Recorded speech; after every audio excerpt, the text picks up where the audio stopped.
Josh Hayes in the middle of an autograph session. He's stopped. And on this side, yeah, just once this is done. In music, in 17th century music, that's the pitch. That's the pitch. The lute. You're okay. You play like a 1-something you're saying the other day? Mine's like a 1495. Matt's really good and accurate, and so am I, but remember he's blind, so it's coming right at you. Well, I started riding motorcycles when I was 6. I was crazy about them and liked the sound, and I'd always go and sit on one in the street. And I got a mini bike, a push, 50cc. Used to ride in a field at the bottom of our street. And yeah, I did that for 4 years, every day. Became really good on it. I used to navigate the field with the kind of concrete area, and there was a hill on one side, and different things I could feel. And then I stopped riding motorbikes for a long time. I'm a musician by profession. I play the lute. So that's taken up kind of most of the rest of my life. But earlier this year, someone said, you know, have you thought about doing something with motorbikes? And I thought about something with speed. We didn't know anyone, and then we knew some people who did jumps, and it's just, long story short, it's evolved into this massive project. And it's difficult. I mean, going straight, all the different things you have to think about. For me, going straight, it's dependent on balance, it's dependent on how you feel on that particular day, and it's also dependent on the ground. So today, when it's a bit muddy, you know, there's other factors that you just don't know what's going to happen. So yeah, it's taken a lot of skill, a lot of practice and determination, but you know, it shows it can be done.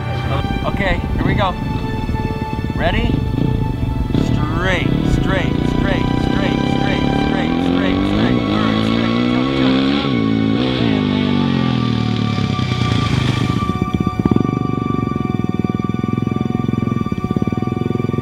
Last year, after the Nuclear Cowboys ended, I got a call from Ronnie Feist, and he told me about this this blind guy that wanted to do a motorcycle jump, and I kind of ducked it for a while, but it wouldn't go away. And I took the time to meet with 2 guys from Matt's side, which were Steven Kassar and Craig James, and they convinced me to do a test ride, and I did with Matt. And I didn't really know how it would fit in my schedule because I was kind of busy, and in a roundabout way there was all kinds of reasons not to do it. But once I met Matt, I kind of changed my mind and decided I wanted to do it.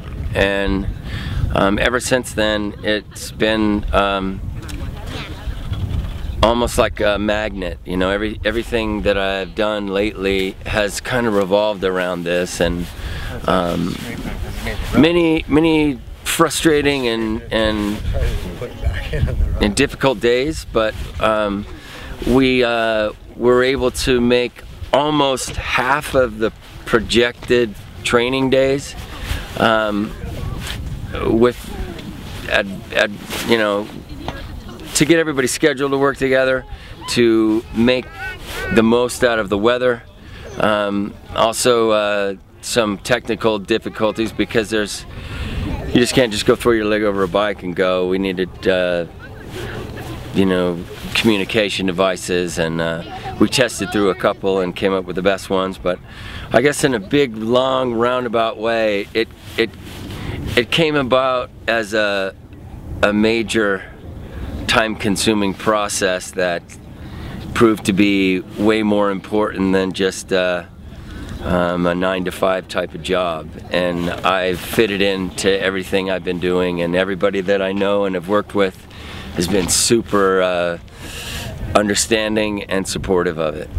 We're halfway, really, and we're still going to go into next year, and the goal is 100 feet, but we're just happy that you guys were able to come out and experience a little bit of what what you've supported. And we didn't have the best luck in the last few days, and we had some issues with the weather, so our jump is a little compromised, but we're gonna go through just like a training session like we would normally, and we'll see what kind of jumps we get.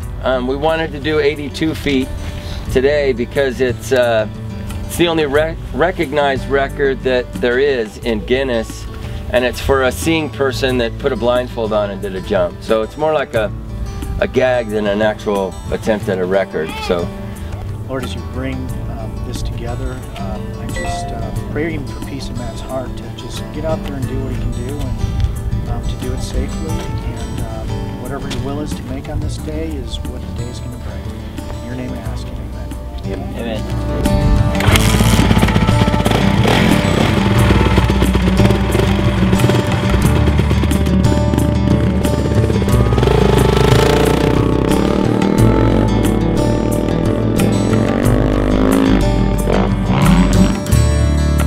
When you're in the air, it's amazing because it's like being weightless, and I'm still a bit scared of the landing. I need to practice more, and of course the only way to practice landing is by doing it. So yeah, that's still the nerve-wracking part for me. Pretty much an idea of what I take for granted, the things that we should value and appreciate every day are commonplace, and we get complacent with all the things that we do have.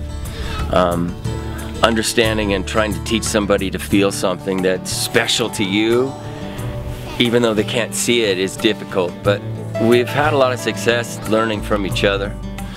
I really can't, I mean, I make a real just streamlined version of some profound thing happening from it, but there's moments where you feel like you can communicate with another human being in a special way, and then you know, I'm immediately reminded every time I do something like drive on the freeway that it's not that simple with everybody.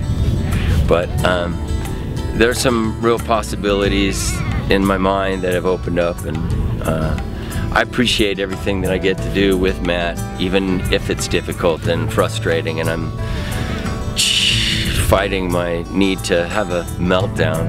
A few times that's happened, but I've been pretty good, and Matt's pretty understanding, pretty simple guy to work with, and he's an amazing person. Has a memory like an elephant, and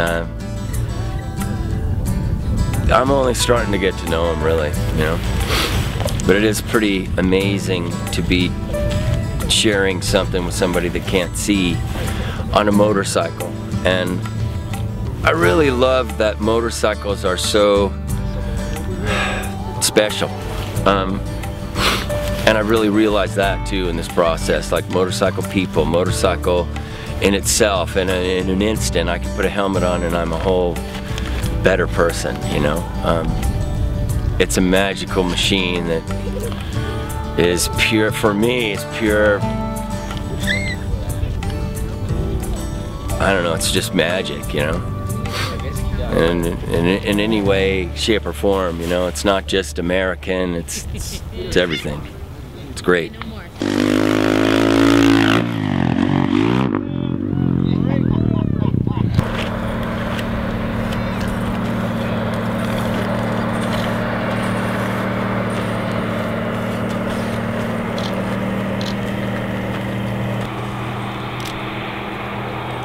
It's 58 feet and 8.5 inches.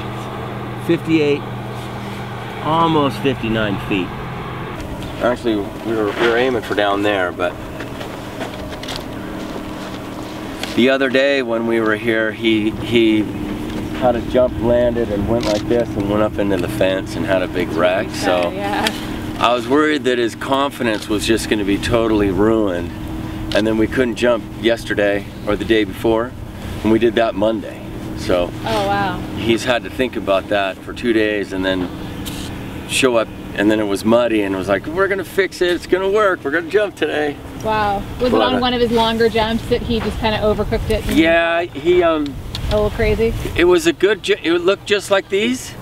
When he landed, his feet came off, and then he went onto the throttle. Whiskey throttled.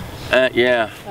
He did the whiskey throttle. So I'm over here, and I'm up in the front. So he goes down and kind of goes out of my sight for a second. But I saw this, and I heard the and in third gear, he was hauling. When I run up the hill, I see him. He went like this, and then up where that white thing is in the fence. Oh. He went up there, and the bike went into the fence, and then he rolled down the hill, and I was like, oh. So, and as soon as I knew he was okay, then I had a moment where I had a chuckle, because whiskey throttles are funny, you know. We've all done it. So when that happened, I started to laugh at first, but then he sped up, and then I was like, oh, he's not gonna let off. And he finally let off about it like the warning track, and then it went whoosh, up the hill underneath him, and he let it go, luckily. And so anyway, it was a moment, and he's recovered pretty good.